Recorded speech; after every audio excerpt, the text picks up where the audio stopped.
Tại sao mỗi chiếc xe VF3 này bán ra đều gánh một khoản lỗ, càng bán thì càng lỗ, nhưng mà VinFast vẫn điên cuồng bán dòng xe này với rất nhiều chương trình khuyến mại mà mọi người có thể nhìn thấy. Xin chào mọi người đã quay trở lại với kênh YouTube của mình. Thì trong video này mình sẽ chia sẻ về một chủ đề rất hay và đảm bảo các bác không phí một phút giây nào khi xem video này. Thì đối với dòng VF3 này, lũy kế từ 2024 cho đến 2025 đến hiện tại thì hãng đã bàn giao đâu đó khoảng 65.000 xe bán ra thị trường rồi. Chỉ riêng trong 2025 thì VF3 cũng là mẫu xe bán chạy nhất của hãng. Tính đến thời điểm tháng 11 năm 2025 này thì đã bàn giao đâu đó là hơn 40.000 xe, khoảng 4 vạn xe các bạn. Đấy. Vậy tại sao là hãng lại tập trung cho cái dòng này trong khi mỗi chiếc xe bán ra đều đang gánh lỗ? Thực ra là có quá nhiều sự thật về dòng xe này mà phần đông mọi người đều chưa hiểu rõ. Thậm chí là những chủ xe đang sở hữu, đang đi chiếc xe này cũng chưa biết rõ về chiếc VF3 này. Và tôi hứa với mọi người trong video này thì mọi người sẽ không phí bất cứ một phút giây nào khi xem cái video mà tôi mổ xẻ chi tiết về chiếc VF3 này và cái chiến lược sâu xa của hãng, cũng như VF3 là một cái dòng xe có xứng đáng để sở hữu hay không. Khi mổ xẻ chiếc VF3 này ra thì mình mới thấy là chiếc xe này nhìn thì hết sức đơn giản, cực kỳ đơn giản, nhưng nó chứa vô vàn chất xám của đội ngũ thiết kế của VinFast.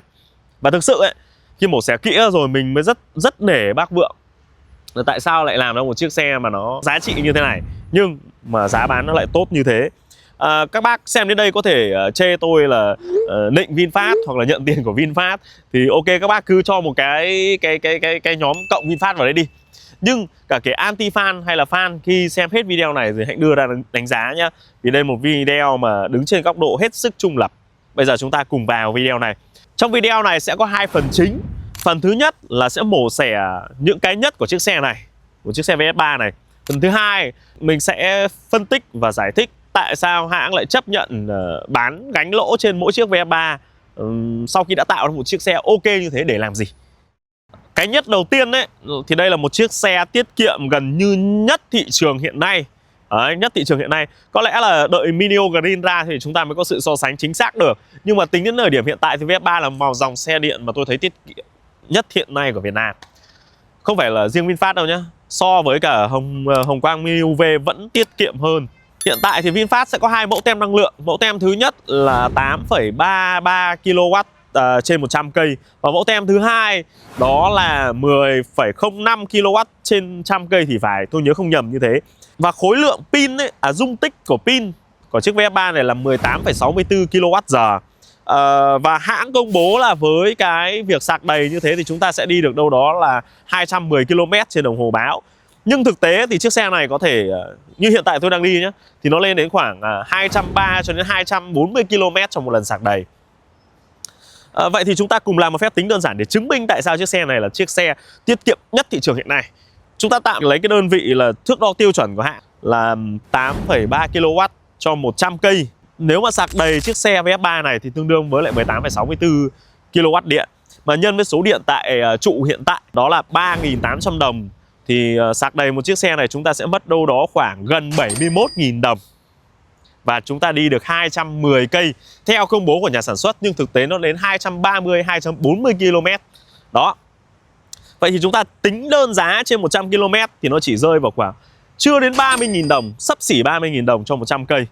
Và nếu mà so sánh ra với cái chiếc xe xăng rẻ nhất của thị trường hiện tại nó là Kia buổi sáng. Cái mức tiêu thụ năng lượng của Kia buổi sáng ấy nó sẽ rơi vào khoảng 5,5 cho đến 6,5 lít cho 100 cây. Là nhân với giá xăng hiện tại RON 95 nó rơi vào khoảng 20.000 thì nó cũng đi đâu đó là tối thiểu 110.000 cho 100 km. Thì có nghĩa là VF3 nó sẽ rẻ hơn đâu đó khoảng gần 4 lần so với Kia buổi sáng về mặt nhiên liệu. Rồi, tiếp tục so với lại cái con xe máy Honda Airblade mà tôi cũng đang lượn lờ. Một lần tôi đổ đầy bình đó nó rơi vào khoảng hơn 80.000 và tôi đi được quãng đường đâu đó là gần 200 cây. Vậy thì 100 cây ấy thì tôi sẽ đi đâu đó khoảng 40.000. Thì con VF3 này về mặt nhiên liệu nó còn rẻ hơn cả một chiếc Honda Airblade. Rẻ hơn 10.000 so với 100 cây. Có quá khủng khiếp không ạ? Quá dã man luôn. Tiếp tục so với lại một chiếc xe cùng phân khúc của VinFast, cũng trong giải của VinFast, đó là VF5. Chiếc VF5 này có dung lượng pin gấp đôi, có nghĩa là 37,23 kW thì phải, tôi nhớ không nhầm thì 37,23 kWh. Có nghĩa là nó cao gấp đôi so với VF3. nhưng nó cũng chỉ đi được 326 km thôi. Có nghĩa là trung bình của nó sẽ rơi vào khoảng tầm 13,5 số cho 100 cây. Đấy, có nghĩa là ông này vẫn sẽ đắt hơn ông kia. Ông này thì đâu đó khoảng hơn 50.000 gì đấy. Đó. Thì VF3 hiện tại, để chứng minh cho mọi người thấy VF3 là một chiếc xe mà tôi nghĩ là có khi là nó rẻ ngang so với các bạn đi xe Way. Đó. Đấy là cái nhất đầu tiên của VF3. Đó là tiết kiệm nhất thị trường. Ngoài ra còn một sự thật khác nữa, giá điện tại trụ sạc, mà hiện tại là trụ sạc đang miễn phí nhá. Tôi giả sử sau này hết miễn phí rồi thì chúng ta hoàn toàn có option thứ hai, đó là sạc tại nhà. Với mức phí điện trung bình nó sẽ là 2.500 trên một số, thì lúc này cái chi phí nhiên liệu nó còn tụt xuống sâu nữa. Và nói thật là nó sẽ rẻ hơn kiểu Honda Way đi. Và đặc biệt nữa là nếu mọi người bảo tôi mõm ấy, là xe này làm sao đi được đến mức câu chuyện là 230 đến 240. Nói thẳng là mọi người có thể lên cộng đồng của VF3, những người đang đi xe để xác minh cái con số. Thậm chí nó đến là 250 km cho một lần sạc đầy với VinFast VF3. Quá khủng khiếp cho một cỗ pin siêu nhỏ. Thứ hai ấy, thì đây là dòng xe có giá bán ảo nhất hiện tại. Ảo ở đây không phải là giá quá cao hay như thế nào, mà là chiếc xe hiện tại đang có giá tốt nhất. Nếu mà so sánh với lại Mino Green của hãng vừa công bố ra ấy, thì nó sẽ rẻ hơn, nó sẽ đắt hơn khoảng 30 triệu so với giá niêm yết. Nhưng thực tế chiếc VF3 này, chiếc lăn bánh thực sự trên thị trường nó chỉ rơi khoảng 260 đến 270 thời điểm hiện tại thôi các bác nhé. Tại vì VinFast tung ra rất nhiều chương trình khuyến mại. Còn nếu với so sánh với các mẫu xe điện khác như kiểu Betun Sioma hay Hồng Quang Mini UV thì nói thật nó không cùng đẳng cấp. So sánh như vậy nó hết sức cập kiễng. Pin con này đã hơn hẳn rồi, cấu hình hơn hẳn rồi, nên là hai con đấy đấy. Thế nên là trong cái phân khúc này thì VF3 nó là vua rồi. Và thực sự là có rất nhiều tin đồn thổi là chiếc VF3 là còn bán với mức giá dưới mức giá sản xuất. Thì rất có thể nhé. Điều này hoàn toàn là sự thật. Nhiều bác thì mõm bảo là VF3 giá trị thật ấy là phải trừ đi cả cái chi phí miễn sạc 2 năm thì nó chỉ rơi, nó còn rẻ hơn nữa, ở dưới 200 triệu thôi. Thì các bố đi mà làm. Các bố đi mà làm cái xe dưới 200 triệu, tôi đố các ông làm được cái. Vậy thì làm thế nào ấy để mà VinFast có thể thiết kế được mẫu xe điện mà có giá trị tốt như thế, mà vẫn giữ được những cái thứ cốt lõi nhất của dòng xe? Thì phải mổ xẻ chi tiết chiếc xe này ra thì mới biết là tại sao mà hãng có thể làm được cái việc mà nó dã man như thế. Đó là tối ưu mọi thứ để có cái giá bán tốt nhất và vẫn đảm bảo được những cái thứ cốt lõi hay nhất trên chiếc VF3. Để làm sao? Để người dùng cảm xúc. Điều thứ ba ấy, thì đối với mình đây là một chiếc xe có thiết kế chật nhất. Đấy. Không thể phủ nhận là lúc đầu khi mà mình mới nhìn thấy chiếc VF3 thì mình thấy nó tương đối giống đồ chơi một tí. Nhưng mà càng nhìn chiếc xe này thì lại càng thấy nó rất đẹp. Nó rất đẹp. Khi nó mới xuất hiện ở cái bản concept ấy thì nhiều người nhìn thấy nó đã ưng rồi, rất ưng rồi. Nhiều người chê nó giống đồ chơi tại vì nó ngắn. Nhưng nếu mà nó dài ra khoảng 15 đến 20 cm thì tôi nghĩ là tất cả những cái ý kiến về đồ chơi nó sẽ không còn xuất hiện nữa. Tại vì cái xe nó hơi ngắn thôi, nó dài ra một chút thì nó là perfect luôn. Nhưng mà lúc đấy giá bán nó lại khác. Một điều nữa đó là giải màu của VF3 nó rất là rộng. Nó có xám xi măng, có đỏ, có xanh, có hồng, có giải màu nâng cao, có xanh màu lá mạ. Đấy. Và cả những cái màu mà cao cấp nữa. Giải màu của VinFast VF3 rất rộng. Điều này nó cũng phản ánh một cái sự là cá nhân hóa đối với người dùng. Người Việt Nam mình nói thật là tương đối màu mè và tương đối phong thủy. Họ sẽ thích những cái màu xe khác nhau. Đấy. Và đây cũng là một cái thứ mà thể hiện một điều là VinFast họ rất quan tâm đến trải nghiệm người dùng. Tại vì sao? Nếu mà chỉ có hai màu thôi, làm hai màu thôi, đó là đen và trắng, thì tối ưu rất nhiều chi phí sản xuất. Việc gì phải vẽ nó quá nhiều màu như thế. Nhưng mà điều này phản ánh thêm một điều là VinFast họ rất lắng nghe người dùng và rất hiểu sản phẩm và rất hiểu tâm lý của người dùng Việt Nam. Ngoài ra trên VF3 còn sở hữu những cái chi tiết mà mình đánh giá nó mang đến cảm xúc rất lớn. Đó là cái cần số vô lăng. Cần số vô lăng ấy là nó biểu tượng của những cái dòng xe mẹc của Đức. Và dòng xe đấy thì dòng xe siêu sang, gần như người Việt Nam ai cũng biết. Và cái việc VinFast đưa một cái biểu tượng của một dòng xe cao cấp lên những chiếc xe rẻ nhất, em út nhất của hãng thì nó phản ánh một điều, đó là các bạn cứ yên tâm, các bạn bỏ tiền ít nhưng mà các bạn sẽ có trải nghiệm của những chiếc xe cao cấp. Và đè Mercedes xuống để nâng VinFast lên bằng đúng một cái chi tiết đấy thôi, mình đánh giá cực kỳ khủng khiếp. Ok, vậy thì bây giờ chúng ta đến phần tiếp theo. Đó là vậy thì VinFast làm sao để tạo ra một chiếc xe với ba cái điều nhất như tôi vừa chia sẻ đấy. Họ làm ra bằng cách nào? Và nó vừa siêu tiết kiệm, nó lại vừa hợp lý như thế. Thứ nhất đó là tối giản hóa hoàn toàn phần cứng. Tất cả những cái chi tiết nào mà ngoại vi mà tiêu tốn nhiên liệu thì đều bị cắt gọt hết sức lẹm luôn. Chúng ta đều hiểu hiện đại thì sẽ hại điện. Thế nên là trên chiếc VF3 này ấy, họ thiết kế tất cả những cái chi tiết, mọi thứ đều trong câu chuyện là hướng đến cái sự tiết kiệm nhiên liệu vận hành. Làm sao để có thể sản xuất được một chiếc xe nhỏ, gọn, nhẹ nhất có thể để tối ưu cái quãng đường đi. Một cái thứ đầu tiên chúng ta phải nhìn thấy đó là cái khối động cơ của VF3. VF3 được trang bị động cơ 32 kW tương đương với khoảng 40 mã lực. Nhỏ, gọn. Chính vì điều này nó sẽ tối ưu về câu chuyện là tiết kiệm năng lượng. Thứ hai, đó là cả cái hệ thống ngoại hình và thân xe nó đều nhỏ gọn và nhẹ nhất có thể, nhưng nó vẫn phải đảm bảo những cái tiêu chuẩn về mặt an toàn cứng vững. Chúng ta sẽ nhìn thấy một điều khá hay ở cái phần kết cấu khung này, nó rất vững chắc. Tại vì sao ạ? Bên dưới VF3 này là một khối pin, nếu mình đoán không nhầm nó sẽ nặng khoảng 120 đến 130 kg, thậm chí là 150 kg. Nó rất nặng, nó đặt ở dưới gầm này. Thì đồng nghĩa với việc nếu ai học về cơ học và sức bền vật liệu ngày xưa đấy, học đơn giản, học toán rồi đều sẽ hiểu là để giữ được một cái vật nặng như thế ở dưới này thì đòi hỏi cái hệ thống khung bên trên nó rất phải cứng vững.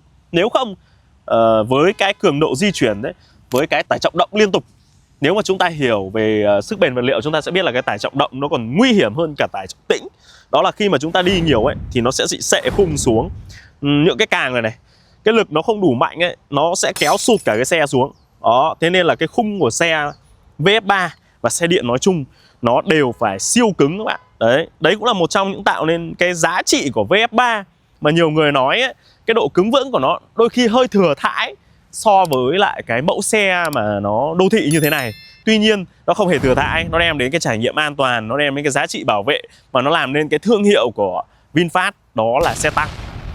Tuy nhiên nhưng mà để cứng vững như thế thì đòi hỏi là nhà sản xuất ấy sẽ phải tính toán làm sao để tinh gọn nhất có thể. Tại nếu không cứng quá mà vật liệu nó lại nặng quá thì nó sẽ dẫn đến cả cái khối lượng xe tăng. Thế nên đây là một bài toán về cả vật liệu này, cả kết cấu này, mà những cái kỹ sư của VinFast ấy họ phải tính toán rất kỹ để ra được một chiếc xe nhẹ nhất có thể với khối lượng cả xe nó rơi vào khoảng 850 cân. Đó, thì đấy là bài toán cực kỳ khó nhé. Nhìn thì rất là đơn giản nhưng mà làm sao để thiết kế được cái khung cứng vững đấy, mà nhẹ nhất có thể. Thì nó đòi hỏi nhẹ nhất thì đương nhiên là do vật liệu, nguyên liệu rồi, đúng không? Nguyên liệu thì nó liên quan đến giá thành. Ví dụ nếu mà dùng khung titan thì có vẻ siêu nhẹ không? Quá nhẹ luôn. Nhưng mà nó đổ cứng vững không? Rất cứng vững. Nhưng giá trị sản xuất, cái giá thành vật liệu ấy, nguyên liệu ấy nó sẽ rất cao. Thế nên là đây là một bài toán mà VinFast liên tục phải tối ưu. Và tôi nghĩ là cái câu chuyện liên quan đến việc mà mở cái Vinmetal ấy, làm thép ấy, nó sẽ tác động sâu sắc đến cái câu chuyện về kết cấu xe của những cái xe trong tương lai nữa. Thứ hai, đó là VF3 tinh gọn phần cứng nhưng vẫn đảm bảo những cái thiết kế cốt lõi để đem đến giá trị cho chiếc xe. Đập vào mắt đầu tiên đấy, nó vẫn là cái màn hình trung tâm, hình như là hơn 10 inch gì đó.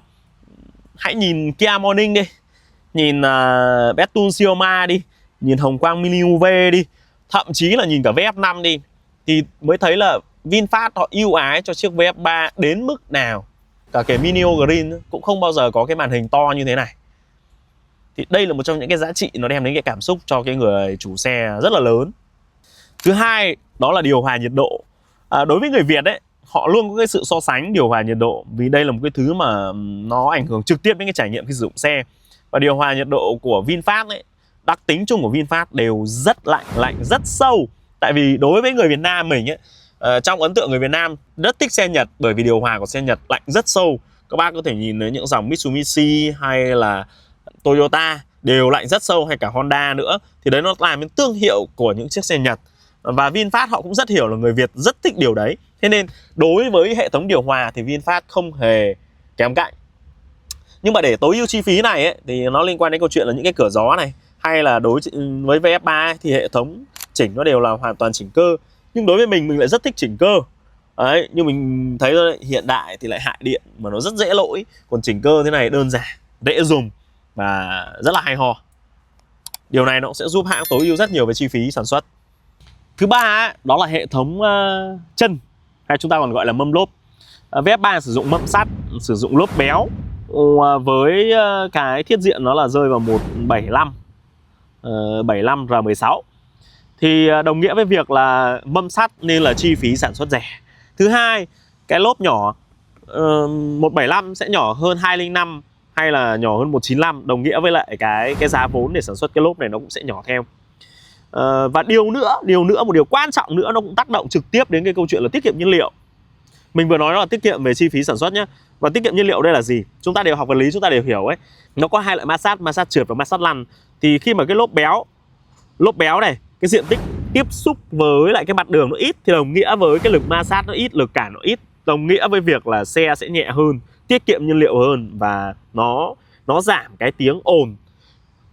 Mọi người đi VF5, VF6 ấy, cái mặt tiết diện này của lốp nó dày, nó dài thì đồng nghĩa với việc đi nó sẽ vững chắc hơn, nhưng nó sẽ dội lên, nó ma sát lớn này, nó sẽ dội lên vào khoang và đẩy vào cái khoang hành khách. Và đồng nghĩa với việc là ma sát lớn thì nó sẽ tốn nhiên liệu nhiều hơn, đấy là điều chắc chắn. Đấy, và đây cũng nó sẽ đương nhiên là ưu điểm, nó sẽ có nhược điểm. Nhược điểm của cái lốp này do cái việc mà bám đường nó ít, đồng nghĩa với việc nó sẽ chòng chành hơn. Nên là nhiều bác mua VF3 về sau đó độ lên lốp 205 thì đương nhiên nó sẽ mang cái độ vững chãi ok hơn, nhưng đồng nghĩa với việc nó sẽ nặng hơn và nó sẽ tốn nhiên liệu hơn. Cái điều đấy là điều chắc chắn nha các bác nhé. Thế nên là những cái chi tiết nhỏ này để chúng ta thấy là hãng tối ưu đến từng mm một, từng cm một trên chiếc VF3. Ngoài ra còn một điểm rất là hay mà ít người để ý trên VF3, đó là VF3 không có nóc xe đen. Ví dụ như con màu hồng này là nóc màu trắng, con màu xanh nước biển thì cũng là màu trắng. Đấy, những con màu khác thì đều cùng tông màu. Nhìn thì nó rất là nhỏ nhưng mà đây là một cái chi tiết hết sức tinh tế của VinFast khi thiết kế những mẫu xe VF3.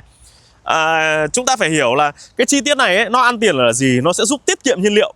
Tại sao như thế? Nếu mà ai học vật lý ấy, thì sẽ đều hiểu là cái bức xạ, khi mà cái màu đen này nó sẽ hấp thụ cái bức xạ nhiệt ác nhất, đồng nghĩa với việc nó sẽ nóng lên nhất. Còn màu trắng này nó sẽ giúp phản xạ cái UV hay là phản xạ những cái hồng ngoại đấy, những cái bức xạ nhiệt lên. Thế nên là màu trắng nó sẽ giúp cái xe nó mát hơn, nó dễ chịu hơn. Và khi những xe mát hơn thì đồng nghĩa với việc là điều hòa nó sẽ ít hoạt động hơn. Vì điều hòa là một trong những thứ mà khi lên xe là bác nào cũng phải mở. Khi mà xe nóng lên thì điều hòa lại phải hoạt động. Và hoạt động thì vô tình chung nó sẽ làm giảm cái dung lượng pin xuống, thời lượng sử dụng xe xuống. Một chi tiết rất nhỏ nhưng mà hết sức tinh tế. Đấy, thế nên là lúc đầu mình nhìn con màu hồng này, con màu vàng này, con màu xanh này, mình mới đặt câu hỏi là tại sao họ đều thiết kế màu trắng mà lại không thiết kế màu đen. Trong khi màu đen, nếu mà chiếc xe này mà dán nóc màu đen vào nhìn rất đẹp, nhưng thử mùa hè xem, vào bên trong cực kỳ nóng luôn. Đấy là lý do tại sao mà VinFast đến giờ họ vẫn chưa tung ra VF3 màu đen. Tại vì màu đen thì mình khẳng định luôn, cái mức tiêu thụ nhiệt lượng trên con màu đen nó sẽ tốn hơn. Nhất là với cái câu chuyện liên quan đến điều hòa bên trong. Đấy, nóng thì phải bật điều hòa mạnh. Mà bật điều hòa mạnh thì đương nhiên là sẽ tốn pin nhiều hơn, pin nó phải xả nhiều hơn. Và pin xả nhiều hơn thì sẽ tốn nhiên liệu cho cái quãng đường hơn. Và xả nhiều thì đồng nghĩa với việc là tuổi thọ pin cũng sẽ giảm đi. Tiêu tốn ít nhiên liệu là một trong những điều cốt lõi của VF3. Đó. Thứ năm ấy là mình muốn nói đến là hệ thống liên quan đến hệ thống sạc điện của VF3. VF3 ấy, thì chỉ sử dụng được cái sạc DC thôi. Đây, DC bên dưới này, hai cái cổng dưới này thôi. Đấy. Về bản chất xe điện nhất, tất cả các dòng xe điện đều chỉ nhận được dòng DC thôi, dòng một chiều đi vào pin thôi, còn dòng AC sẽ không cắm được nha các bác nhé. Vậy thì tại sao chỉ có VF3 là không cắm được trụ AC, còn tất cả các dòng khác lại cắm được trụ AC? Tại vì đây nó liên quan đến một cái chi tiết rất là quan trọng, đó là bộ chuyển đổi điện OBC, gọi là Onboard Changer, được tích hợp sẵn trên xe. Nó có tác dụng là chuyển đổi dòng AC ra dòng DC. Chuyển đổi được bao nhiêu nó liên quan đến cái công suất của bộ OBC đấy. OBC có công suất càng cao, ví dụ có thể lên đến 10 kg, 20 kg, 30 kg, thì cái diện tích hay là cái khối lượng của cái bộ OBC đấy nó rất nặng và chi phí sản xuất nó rất là lớn. Bộ OBC đấy nếu mà 3 đến 5 kg thì mình đoán không nhầm nó cũng mấy chục triệu nếu mà tích hợp trên những cái dòng xe này. Và một điều nữa đó, khi tích hợp cái dòng đấy thì phải tích hợp cái hệ thống làm mát, vì trong cái quá trình mà nó chuyển đổi điện nó rất là nóng mà quạt nó kêu rất là to. Thế nên là nhà sản xuất đã cân nhắc giữa cái câu chuyện là cắt giảm, đánh đổi cái bộ OBC đấy để làm cái giá của VF3 tụt nữa. Và thực sự ấy, đối với VF3 thì cá nhân mình thấy mà cắm những cái trụ AC đấy nó cũng thực sự là không cần thiết, không quá cần thiết. Tại vì nhu cầu đi của VF3 ấy, nó là đi cá nhân và đi gia đình. Mà cá nhân mà đi gia đình thì có khi phải đến tuần cùng lắm nó có thể sạc đến 2 lần là cùng, 2 lần sạc đầy là cùng. Đấy, còn những ai đi nhiều thì sạc thường xuyên thì mình không nói nhé. Nhưng mà nó thường đến khách hàng mà đi cá nhân thì cái tần suất sạc ít như thế thì việc ta cắm trụ sạc nhanh ấy nó là quá ok rồi, nó rất là gọn rồi, nó rất là nhanh rồi. Và so với Mini Green, tại sao một chiếc xe rẻ hơn như thế được trang bị? Vì Mini Green sinh ra là để chạy dịch vụ, cái cường độ chạy hàng ngày nó rất là lớn, đồng nghĩa với việc là họ cần cái việc mà cắm cái trụ AC đấy về buổi tối. Và cái dòng AC đương nhiên là cái dòng điện thấp, nó cũng sẽ giúp cho cái tuổi thọ của pin nó sẽ tốt hơn. Thì đấy cũng là một trong lý do mà mình nghĩ là hãng sẽ phải cân nhắc và đánh đổi. Và đối với một người khách hàng thì như mình thấy nó rất là đáng để kéo tụt cái giá xe này xuống, cái chi phí sản xuất của giá xe này xuống. Và mọi người có thể nhìn thấy một điều nữa, đó là khi tích hợp bộ OBC đấy vào thì cái trọng lượng của xe nó sẽ nặng hơn nhiều. Và nó nặng hơn thì đồng nghĩa với cái quãng đường di chuyển nó sẽ bị kéo xuống. Đấy, mà chiếc xe này đang là hướng cái gì? Tiết kiệm nhiên liệu, vận hành, cái giá bán của xe nó phải rẻ nhất, nên cắt cái đấy là hoàn toàn đúng, hoàn toàn xứng đáng. Rất thông minh, rất hay. Và mọi người hãng cũng lo lắng những câu chuyện của người dùng thì họ cũng đã sản xuất ra cái bộ sạc DC 3,5 kg thì mình nhớ không nhầm, 3,5 kg, giá rơi vào khoảng 8-9 triệu gì đấy, 8-9 triệu gì đấy có sạc. Đấy. Hoặc là mọi người hiện tại là VGreen họ cũng tung ra một cái trụ nhỏ hơn 7 kg DC mà giá không hề rẻ nhá, 25 triệu nhượng quyền. Mình hôm nọ mình cũng hỏi qua rồi. Đấy. Cùng với cái công suất như thế, đó là trụ AC 7,5 kg với 11 kg nó chỉ rơi vào đâu đó khoảng dưới 15 triệu thôi, nhưng mà con kia nó lên đến 25 triệu thì đủ thấy là cái bộ tích hợp cái đấy mà nó rất là tăng cái giá thành sản xuất của xe lên, và nó làm mất cái ưu thế về câu chuyện giá bán. Sau khi nói về cái hệ thống liên quan đến sạc ấy thì phải nói tiếp cái pin của VF3 như mình nói lúc nãy ấy, nó là 18,64 kg. Một chiếc pin mà để tích hợp ra cái công suất như thế này thì nó quá kinh khủng. Thứ nhất là cái pin này nó chạy trên 200 cây. Thứ hai là nó nhỏ, nó gọn, và nó nhỏ hơn con VF5 như mình nói ấy. Nó chỉ bằng 1/2 so với VF5 thôi, nhưng mà cái quãng đường đi của nó ấy, nó bằng 70% của VF5. VF5 đi được sạc đầy pin cho con VF5 là đi được 326 km. Nhưng con này là nếu mà theo nhà sản xuất ấy, thì nếu mà thực tế đi ấy, nó có thể rơi vào 240 đến 250 cây. Thì nó là hơn 70% các bạn. Quá khủng khiếp cho một cái khối pin như thế này. Thế mới thấy là cái việc tối ưu hiệu suất của con VF3 nó khủng khiếp cỡ nào. Và khi mà tối ưu được cái câu chuyện pin ấy thì nó sẽ tối ưu được cả cái giá thành sản xuất. Thay vì 70% mà dung tích nó sẽ nhỏ hơn VF5 một nửa, thì điều đấy nó là quá khủng khiếp luôn trong cái câu chuyện là tính toán để tối ưu hệ thống này. Và một điều nữa đó là VinFast họ sử dụng cho những cái dòng xe này đó là hệ thống pin LFP, LiPe Phosphate. Thì cái pin này ấy, nó có một cái ưu điểm đó là cái khả năng trâu bò, khả năng vận hành trâu bò. Cả kể sạc nhanh ấy, nó vẫn là cái dòng rất là trâu bò về cái độ bền. Cái hiệu suất sử dụng của nó rơi vào khoảng 2.000 cho đến 3.000 chu kỳ sạc. Chu kỳ sạc ở đây là gì? Là sau khi trải qua cái thời gian 2.000 đến 3.000 chu kỳ ấy, thì cái dung lượng pin nó sẽ tụt xuống dưới 70%. Thì lúc này người ta sẽ phải thay pin, chứ không phải là pin xe điện nó sẽ hỏng hoàn toàn nhá. Không hề. Nếu các bác lo lắng thì mình sẽ làm một phép tính. Giả sử mỗi năm pin của VF3 nó bị chai 1,5%, thì sau 10 năm ấy, pin của VF3 nó sẽ còn là 85%. Và 85% nhân với lại cái quãng đường kia thì VF3 nó vẫn sẽ đi được khoảng từ 180 cho đến 200 cây. Chuyện hết sức bình thường. Quá khủng khiếp sau chục năm. Rồi, làm một phép tính nữa để tính cái tuổi thọ của một cái viên pin này trên VF3. Giả sử một tháng mình đi 1.500 cây. Đấy thì mình sẽ phải sạc đâu đó 7,5 lần sạc đầy, tương đương với 7,5 chu kỳ. Vậy thì một năm 12 tháng thì sẽ tương đương với lại 90 chu kỳ sạc xả đầy. Và đồng nghĩa một năm 90. Vậy thì giả sử nếu viên pin này của mình chỉ sử dụng được 2.000 chu kỳ, mình sẽ dùng nó được khoảng 22 năm mới đến cái câu chuyện chai. Còn nếu mình là người biết sử dụng pin, mình xài cẩn thận, đấy, mình hạn chế những cái câu chuyện mà nó hại pin, giả sử mình sẽ kéo dài lên được là 3.000 chu kỳ theo đúng như nhà sản xuất, thì cái thời gian sử dụng con xe này lên đến 33 năm mới phải thay pin. Khủng khiếp chưa ạ? Còn một điều nữa, nếu các bác tuân thủ theo nguyên tắc 20-80 thì hoàn toàn cái câu chuyện 33 năm nó là hoàn quá khả thi luôn. Tại vì sao? 20-80 là gì? Không để pin kiệt dưới 20% và không sạc đầy quá 80% nếu mà đi hàng ngày. Còn nếu mà khi nào các bác cần đi xa thì các bác sạc đầy là chuyện bình thường. Đấy, thì đấy là cái công thức liên quan đến câu chuyện là để cái pin nó tuổi thọ nó vận hành tốt nhất. Ngoài ra một chi tiết nữa, đó là pin của VF3 đối tác của VinFast này, đó là Gotion, là một trong những hãng sản xuất pin lớn nhất thế giới hiện nay. Đấy. Và cái pin này bản thân của họ nó đã có tuổi đời rất cao và cái chi phí rẻ. Nó hướng đến câu chuyện là sau này cả kể có thay thế ấy, thì giá nó cũng sẽ rất là tốt. Thêm một điều nữa là mỗi tháng ấy, mọi người hãy cố gắng sạc đầy pin 100% để làm sao để các cell pin nó cân bằng lại qua mạch BMS. Sẽ giúp cái pin, tuổi thọ của pin nó lớn hơn, nó bền hơn, nó không bị chết các cell pin. Thứ ba ấy, đó là hãng sẽ cắt giảm tất cả những thiết bị điện ngoại vi. Nhiều người chê là con VF3 này không có tẩu sạc 12V, thì thực ra là đây là chủ đích của hãng. Cái tẩu sạc đấy nó cũng là một cái thứ mà nó sẽ lấy nguồn từ bình ắc quy.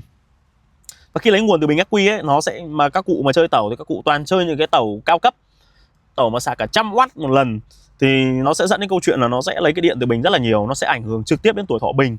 Và khi bình nó không ổn định ấy, nó sẽ dẫn đến hệ thống phần mềm bị lỗi. Hệ thống phần mềm bị lỗi và nó sẽ ảnh hưởng trực tiếp đến cái trải nghiệm vận hành. Nên nếu có thể hãng sẽ cắt bỏ toàn bộ những cái thứ mà ảnh hưởng trực tiếp đến câu chuyện là tiêu thụ điện và ảnh hưởng đến cái sự ổn định vận hành xe. Đó là lý do tại sao mà VinFast họ không trang bị tẩu 12V, mà họ chỉ trang bị một cái cổng C. Và cổng C này như mình đã từng đo, nó chỉ được 10W thôi.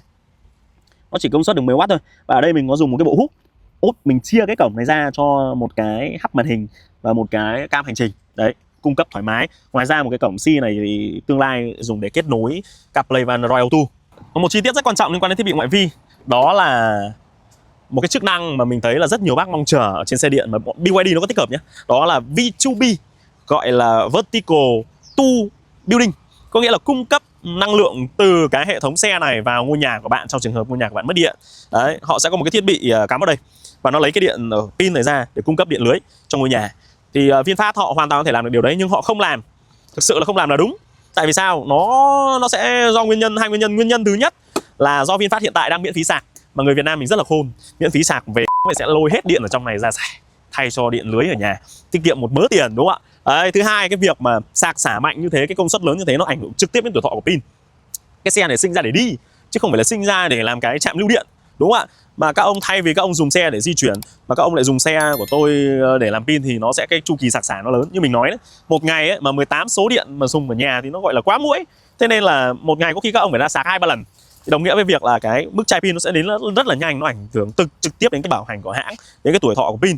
Thì đây là một trong những cái mà VinFast họ không chơi. Họ không chơi là đúng, là rất đúng. Đấy. Còn ông nào thích chơi thì dùng BYD. Mình định nhu cầu cũng chỉ là để đi thôi. Còn điện nhà thì nên dùng điện lưới. Đấy. Thứ tư ấy, đó là tối ưu và cắt giảm hết sức những chi tiết cơ bản ở mức cơ bản nhất.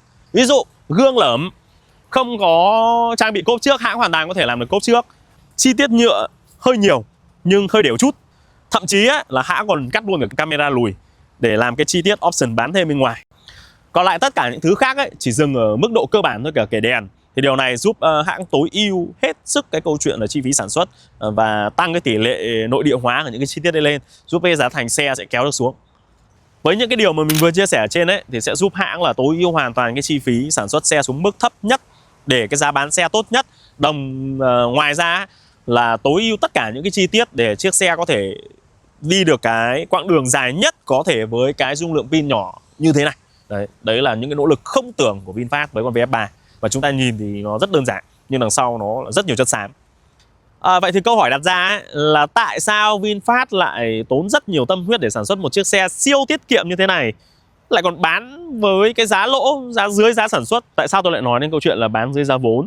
Thì mọi người có thể nhìn vào báo cáo tài chính của VinFast vào năm 2024 ấy, chỉ riêng cái quý 3 vừa rồi 2025, chỉ nhìn riêng quý 3 thôi là VinFast đã lỗ đâu đó là hơn 900 triệu đô. Và lũy kế đến năm 2025 đến quý 3 hiện tại, 3 tháng đầu năm thì nó đã rơi vào khoảng 2,5 triệu đô, 2,5 tỷ đô rồi. Đương nhiên là chi phí không hoàn toàn là do việc sản xuất xe, mà nó còn đến từ những cái chi phí liên quan đến việc mà mở rộng nhà máy hay là mở rộng thị trường nữa, còn rất nhiều chi phí khác nữa. Nhưng mọi người có thể nhìn vào cái hình ảnh này. Đây là một cái báo cáo liên quan đến, đây là một cái hóa đơn báo giá liên quan đến việc sửa chữa một chiếc xe VF3 bị ngập nước mà phải thay cả pin với rất nhiều chi tiết trong xe. Thì cái giá sửa chữa nó lên đến đâu đó là hơn 267 triệu, bằng luôn một chiếc xe mới rồi. Thì điều này ấy, nó khẳng định một cái điều chân thật nữa, đó là VinFast họ đang bán giá xe dưới cả giá sản xuất. Khủng khiếp. Vì sao họ lại phải làm một chiếc xe siêu tiết kiệm mà họ lại còn bán dưới giá vốn như thế? Và mỗi chiếc xe bán ra thì đồng nghĩa với việc và họ đang bù lỗ. Đấy. Và nếu ấy, như những gì mình phân tích ấy, mình mổ xẻ thì mình khẳng định luôn con VF3 này sẽ là một chiếc xe siêu lành và siêu bền. Không tin mọi người hãy đặt báo thức sau 7 đến 10 năm nữa quay lại video này của mình xem mình khẳng định có đúng hay không. Những chiếc thứ trên chiếc VF3 này đều hướng đến câu chuyện tối giản, tiết kiệm, độ bền, và thậm chí là sau này cái việc thay thế nó sẽ rất là rẻ. Vậy hãng làm như thế này để làm gì? Thứ nhất đấy, đó là đối với thị trường xe ấy, thì VF3 không phải là một chiếc xe đem lại doanh số hay là lợi nhuận cho hãng, mà VF3 là một sản phẩm dẫn. Thì trong hoạt động kinh doanh nó có 3 dòng sản phẩm, đó là sản phẩm dẫn, sản phẩm doanh thu và sản phẩm chiến lược. Thì VF3 chính là dòng sản phẩm dẫn. Đó là một bước đệm quan trọng cho những khách hàng đang sử dụng xe xăng. Trước khi họ chuyển đổi nâng cấp sang xe điện ấy, thì họ cần một bước đệm, chứ không thể họ chuyển đổi một phát ngay lập tức được. Thì cái việc mà sử dụng VF3 hàng ngày, hãy đọc những bình luận, rất nhiều bác mua VF3 về như một chiếc xe thứ hai và để quên luôn chiếc xe đầu tiên ở nhà. Họ sử dụng VF3 thường xuyên hơn, và khi sử dụng thường xuyên họ sẽ có những cái thói quen liên quan đến sạc. Họ sẽ không ngại sạc nữa, họ sẽ không phải lo lắng về câu chuyện là quãng đường đi, hay là câu chuyện liên quan đến sạc pin, hay là tuổi thọ pin, hay là an toàn của pin. Đó, thì những cái điều đấy ấy, nó sẽ đem lại cái thói quen, và thói quen đấy nó sẽ là bước đệm quan trọng để khách hàng nâng cấp lên những dòng VF6, VF7, VF8, VF9 của hãng. Và thử tưởng tượng ấy, khi các bạn đã quen với việc đi sạc xe và đi xe nó tiết kiệm như thế này, thì bây giờ bảo các bác quay lại đổ xăng với cái mức chi phí như thế kia, liệu các bác có chấp nhận được không? Một điều nữa, trong truyền thông ấy thì chúng tôi gọi nó với một cái tên gọi đó là educate thị trường. Đây là một trong hoạt động bắt buộc phải có khi mà họ tung ra những cái dòng sản phẩm mới. Nếu mà không có xe xăng thì họ không cần phải làm educate quá nhiều, nhưng vì có xe xăng nên họ phải tốn rất nhiều tiền để làm câu chuyện educate thị trường. Và đây là một trong những cái khâu mà tốn rất nhiều chi phí, rất nhiều tiền đốt ở bước này. Thứ hai ấy, đó là hướng đến những khách hàng trẻ, những gia đình nhỏ, tài chính nhỏ. VF3 là một mẫu xe giá rẻ nhất, tiết kiệm, thì nó là cái điểm chạm dễ nhất đối với những gia đình nhỏ và những cái cá nhân trẻ. Và một gia đình lớn thì bắt buộc phải xuất phát từ một gia đình nhỏ mà đi lên thôi. Thì sau khi một thời gian sau, tài chính gia đình nhỏ thì tài chính nhỏ, nhưng mà gia đình lớn ấy, thì họ sẽ có sự tích lũy hơn, và gia đình nhỏ thì cũng sẽ lớn lên thành gia đình lớn mà thôi. Và sau đó khi họ đã có cái trải nghiệm với VF3 rồi thì cái việc họ nâng cấp lên 6, 7, 8, 9 nó là điều trong khả năng. Thứ ba, đó là với khách hàng đang sở hữu xe xăng thì họ cần mua một chiếc xe thứ hai cho gia đình để đi lại. Và cái chiếc xe đấy nó phải đảm bảo tiêu chí là gì? Dễ chấp nhận giá nhất. Và VF3 với cái mức giá như mình chia sẻ nó là rơi 260, 270 lăn bánh, thì hoàn toàn trong cái khả năng của họ. Đối với họ nó là chuyện hết sức bình thường. Và khi họ đã có trải nghiệm bước đệm này rồi thì lúc đấy mới là cơ sở để họ chuyển đổi sang xe điện hoàn toàn. Thứ tư, đó là đối với chính hãng. Việc mà doanh số tăng trưởng, doanh thu tăng trưởng sẽ giúp nhà đầu tư có niềm tin hơn vào VinFast, vào kế hoạch của VinFast, vào tương lai của VinFast, và sản phẩm của VinFast. Cả kể hiện tại có lỗ nhưng mà cái tiềm năng về tương lai nó rất là lớn. Và đây cũng là một cái lợi thế để giúp hãng thu hút thêm rất nhiều cái nhà đầu tư hay là các quỹ đầu tư lớn từ quốc tế. Ngoài ra, khi số lượng xe sản xuất và bán ra nó đủ lớn ấy, thì nó sẽ đem lại câu chuyện về điểm hòa vốn và dương lợi nhuận. Tại sao lại như thế? Giả sử bạn phải đầu tư một cái nhà máy rất lớn, và trong nhà máy thì bạn phải đầu tư một cái máy dập khuôn đi. Đấy, nó trị giá khoảng 100 triệu đô. Dập khung 100 triệu đô. Vậy thì nếu mà bạn sản xuất 100.000 chiếc xe thì mỗi chiếc xe đấy cái giá của nó sẽ rơi vào khoảng 1.000 đô cho một chiếc xe liên quan đến chi phí đấy. Nhưng nếu mà bạn sản xuất được 1 triệu xe thì cái giá thành trên cái chi phí dập khung nó chỉ giảm còn 100 đô thôi. Thì đồng nghĩa với việc là nó sẽ đem lại cái điểm hòa vốn về câu chuyện đầu tư nữa. Đó. Đấy là chỉ nói về một chi tiết thôi, còn trong xe sẽ có rất nhiều chi tiết khác. Vậy thế nên là khi mà đủ về số lượng rồi thì chắc chắn là nó sẽ đạt đến cái điểm hòa vốn và dương lợi nhuận. Đây là điều mà VinFast kỳ vọng ở VF3. Mọi người có thể nhìn thấy điều này thông qua việc là VinFast họ tối ưu rất nhiều những cái chi tiết của những dòng xe liên quan với nhau. Ví dụ VF3 thì nó sẽ có cái hệ thống vô lăng này, hay là một số cái thiết kế cơ bản bên trong nó tương đối giống với Estevan. Mini Green cũng thế, cái vô lăng của nó tương đối giống với lại Limo Green, và cái hệ thống điều hòa nó cũng tương đối giống nhau. Đấy là những cái chi tiết mà hãng phải tối ưu để sử dụng lắp ghép trên những cái dòng xe khác nhau, thay vì tiếp tục làm ra một cái khuôn mẫu mới. Khuôn mẫu mới ra rất tốn chi phí. Ngoài ra khi sản xuất đủ lớn ấy, thì hãng có một cái đặc quyền nữa, đó là đặc quyền liên quan đến các đối tác cung cấp nguyên vật liệu. Thì hoàn toàn lúc đấy họ có vị thế hơn để họ tiếp tục deal cái mức giá xuống. Ví dụ khi tôi nhập của bạn 100 chiếc nó khác với khi tôi nhập của bạn 1 triệu chiếc chứ. Giá thành trên một đơn chiếc nó sẽ giảm đi, đồng nghĩa với việc là tối ưu tiếp về câu chuyện là liên quan đến chi phí sản xuất. Tiếp nữa đó là đè chết đối thủ về xe xăng và xe điện hãng khác trên thị trường. Ô tô không phải là một chiếc điện thoại. Người ta mua một chiếc ô tô ấy thường là sẽ rơi vào sử dụng khoảng 5 năm cho đến 10 năm người ta mới thay thế. Nó không giống như điện thoại là chỉ chu kỳ 1 năm một. Thế nên là khi mà họ đã mua một cái dòng xe xăng này rồi thì họ sẽ không có nhu cầu với xe điện nữa. Đấy, cả kể nó có rẻ đi chăng nữa. Đồng nghĩa với việc là khi họ đã mua một Vespa rồi, họ sẽ không có nhu cầu liên quan đến những xe xăng khác nữa. Thì đây là một cách để là chiếm lĩnh nhanh nhất cái volume thị trường và phân khúc, có nghĩa là người ta gọi là chiếm lĩnh phân khúc của thị trường rồi. Thứ năm ấy, đó là Bác Vượng và V-Green. Tại sao lại như thế? Xe xăng nó khác xe điện. Xe xăng hãng bán xong là xong. Ví dụ tôi là Hyundai, tôi bán xong một chiếc xe cho bạn là tôi xong. Tôi chỉ ăn được cái câu chuyện là chi phí bảo dưỡng ở cái dịch vụ xưởng thôi. Còn câu chuyện là bạn đổ xăng thì Petro họ ăn mà. Không, với xe điện thì khác. Một chiếc xe điện bán ra đồng nghĩa với việc là một cái trụ sạc sẽ có thêm một cái con hàng nữa, khách hàng nữa. Ngoài sử dụng dịch vụ ra, VinFast họ còn cung cấp hệ thống trạm sạc.